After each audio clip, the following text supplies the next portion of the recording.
Delhi border पर किसानों का आंदोलन लगातार जारी है। सरकार 4 जनवरी को किसान यूनियनों के साथ एक और बैठक करने वाली है, जहां एक और किसान मांगे नहीं माने जाने पर दिल्ली में गणतंत्र दिवस के मौके पर ट्रैक्टर रैली निकालने की बात कह रहे हैं।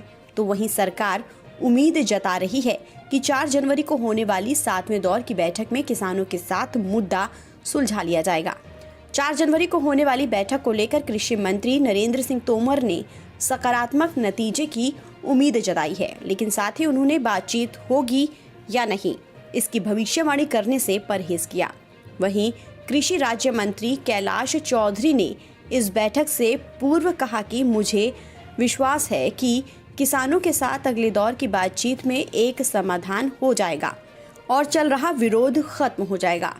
कैलाश चौधरी ने एक बार फिर दोहराया कि केंद्र सरकार की ओर से लागू किया 3 कृषि बिल किसानों के पक्ष में है। वो बिचौलियों से छुटकारा पाने और अपनी उपज को अपनी पसंद की दाम से बेचने की मांग करते थे। जो किसानों की डिमांड थी उसके अंदर, चाहे वो पराली के विषय पे हो, चाहे विद्युत के विषय पे हो, या सिविल कोर्ट में जाने का विषय हो, या मंडी परिधि के बाहर वो टैक्स का विषय हो, इन सारे विषयों पर बातचीत हुई और उसके ऊपर भारत सरकार ने सहमति जताई है। और निश्चित रूप से जो आगे की और डिमांड जो किसानों की है उसके ऊपर भारत सरकार निश्चित रूप से विचार कर रही है। और मैं तो किसान भाइयों से भी यही कहूँगा कि आप और हम सब बैठकर इसका समाधान निकाल सकें, इस दृष्टि से बात करेंगे तो निश्चित रूप से हल निकलेगा।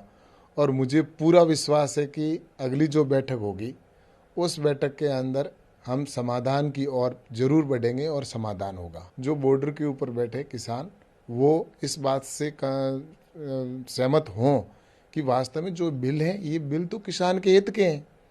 ये बिल वापस लेने की बात जहाँ है, मैं ये कह रहा हूँ किसान स्वयं मांग करता था कि हमें कब बिचौलियों से मुक्ति मिलेगी, कब हम अपने फसल को मनचाही रेट के ऊपर बेच पाएंगे, या ये सारी जो चीज़ें हैं, या जिस तरह से किसानों के लिए ये एक कॉन्ट्रैक्ट फार्मिंग के अंदर जो कानून लाया है, जिसके अंदर आज बात करें पंजाब के अंदर, तो पंजाब का भी तो कॉन्ट्रैक्ट फार्मिंग का कानून बना हुआ है। पंजाब के कॉन्ट्रैक्ट फार्मिंग के अंदर किसान को, अगर किसान गलती करता है तो उसके ऊपर सज़ा का प्रावधान है और पेनल्टी का प्रावधान है। लेकिन हमने जो कॉन्ट्रैक्ट फार्मिंग को जो किया है, सेंट्रल का जो कानून बना है, इस कानून के अंदर किसान के ऊपर किसी प्रकार का कोई भी कार्रवाई नहीं हो सकती। तो ये कानून बनाया है कि किसान के ऊपर अगर कहीं गलती में भी है तो नहीं होगा, ज़मीन से संबंधित किसी प्रकार का करार नहीं होगा, और ज़मीन से संबंधित उसके रिकवरी नहीं कर सकते। ये सारे कानून लाए, तो कुल मिलाकर किसान के हित का बिल है और ये लंबे समय से मांग रही है। और प्रधानमंत्री जी की सोच यही है कि आने वाले समय के अंदर किसान आत्मनिर्भर बने, तो उसके लिए तो नए रिफॉर्म लाने पड़ेंगे। इसके पहले कृषि मंत्री कैलाश चौधरी ने शुक्रवार को कहा था कि किसान यूनियनों ने 3 कृषि कानूनों को निरस्त करने और विकल्प सुझाने के सरकार के प्रस्ताव को खारिज करने की मांग पर अड़ गए। तो इस सवाल के जवाब में उन्होंने कहा कि हम देखेंगे।